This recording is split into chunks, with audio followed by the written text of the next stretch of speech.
Welcome back. It is now time to go in depth. Last week, a total of 13 Jamaicans were turned back at Trinidad's Piarco Airport while trying to enter the island republic. On Monday, it was reported that Trinidad and Tobago's National Security Minister, Gary Griffith, says his country's government is actually considering the interests of Jamaicans when it denies them entry at its ports. Reports on the matter were that the 13 denied entry were also allegedly held in questionable conditions. Joining us now to look more at the matter is opposition spokesman on foreign affairs, Edmund Bartlett. Welcome, sir. Thank you very much, Mai. All right, let's get right into it. You've called on the Prime Minister, Portia Simpson-Miller, to implement measures that would safeguard Jamaicans against recurrence of incidents like these. What are some of your recommendations, Mr. Bartlett? Well, first to begin with, I think that the region has at the core of its agreement, that is the Treaty of Chaguaramas, the right to freedom of movement of Caribbean nationals. We've gone a little further in that we have a CARICOM passport. If you notice, your passport is a CARICOM passport. With Jamaica, it's a Jamaican passport, but it's a CARICOM passport as well.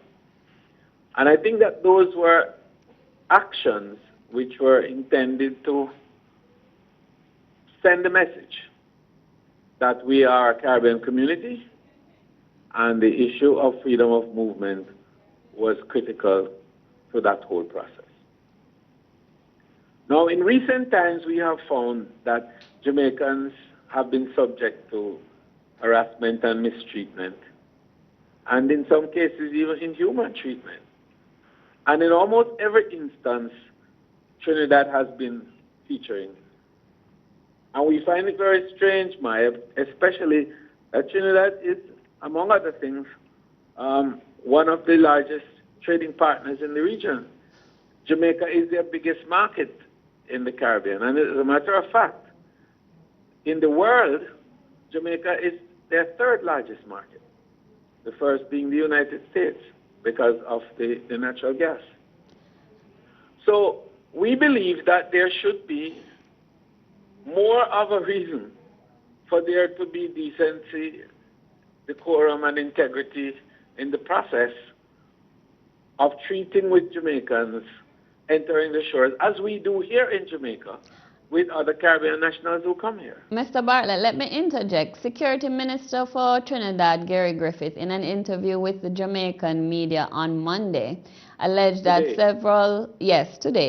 alleged that several of the persons who were denied entry were in violation of several, several issues that they would have to comply with having arrived at the airport. One of the issues was that they alleged that they had worked with a person, and when the person was contacted, the alleged person had no knowledge of this so-called job interface, and they couldn't tell where they were going to stay with their visit. Now, if... Now, that is a reason. Right, so I'm saying that if visitors come to your shores... That is not the germ of the point that we're making.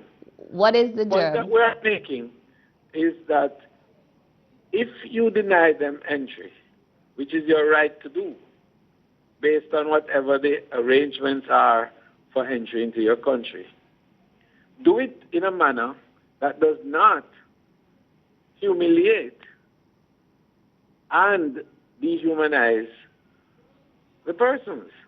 And the reports that we have had, which they have not denied, has been that they were left to sleep on the cold concrete, to starve, and they were treated to abuse at a level that was unprecedented, as indeed it was unexpected. When the Those are the issues that we are speaking to. when the And in Jamaica fact, Labour, it is not new from Trinidad. That's the point. that's what I'm saying. It's a recurring decimal, sir. And when the Jamaica Labour Party headed the government, what was the relationship between the two countries? Because as you've clearly pointed out, these incidents don't seem to occur on our shores as it relates to groups and groups of persons trying to enter our island from Trinidad and Tobago. In fact, I can't in current times recall an incident of that nature. While you stewarded the government, what was the relationship like, and what was the diplomatic understandings that underpinned our situation? Well, first of all, I don't think that the diplomatic understanding had changed. What I believe has happened is that the behavior of the officers, the airport, is what has changed.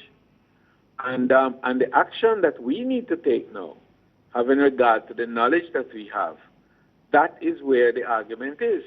That we should not just be silent about it and accept the view that, okay, they didn't meet the criteria for acceptance into the country, and consequently, they should be subjected to these kinds of inhuman behavior.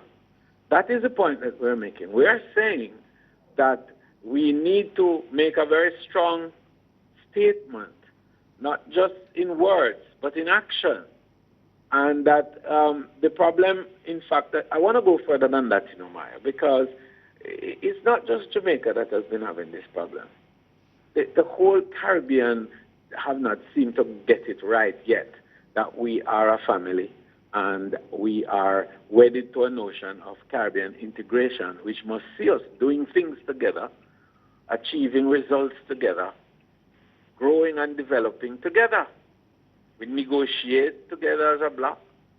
We seem to vote in the UN as a bloc, except for the last occasion when only Jamaica and Trinidad voted for the Anti-Terrorism Act, a matter which I'm still to come to grips with and to really find out what went down there.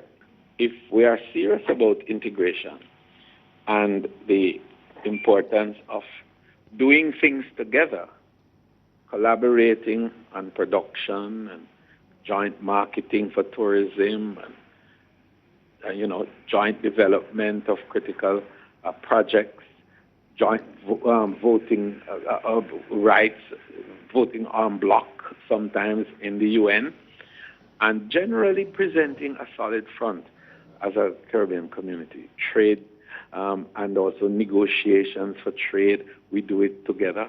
We need to demonstrate a solid regard and respect for each other.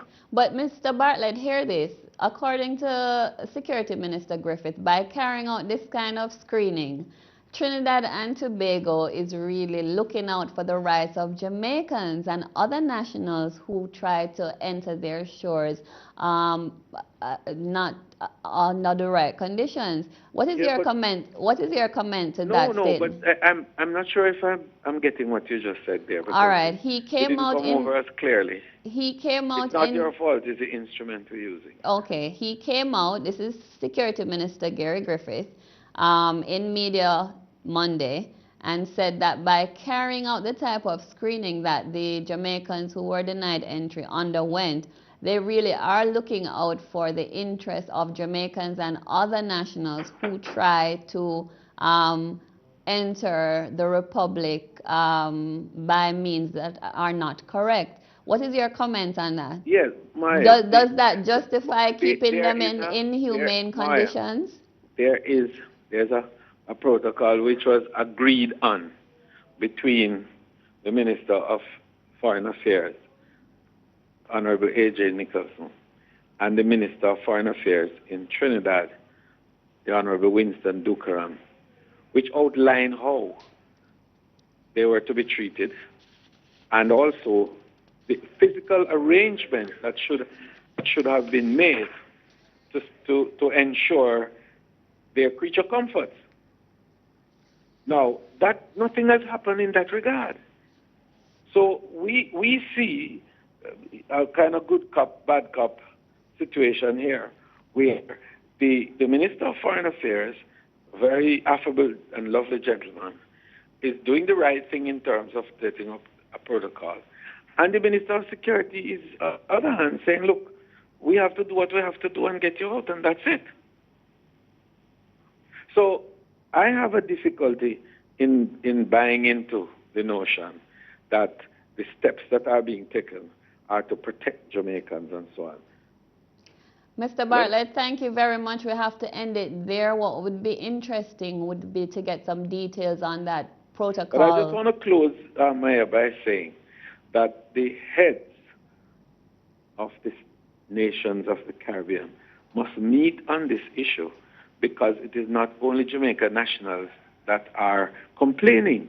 The Haitians complain, the Guyanese complain, the Bajans too complain, depending on where they go, right? And the Bahamians complain, and Jamaicans complain bitterly in almost every area, including Cayman and so on. So what I'm saying is that this whole issue is at the heart of the integration movement, right? And if we really want to move forward as a group together, we have to treat this one, and it is at the level of the heads, which include our Prime Minister. And she can lead it because Jamaica is the one most affected now. Mr. Bartlett, thank you very much. Opposition spokesperson for Foreign Affairs, Edmund Bartlett, thank you for joining us on this really, really pressing issue. That is all for In Depth. Sport is next. Stay with us.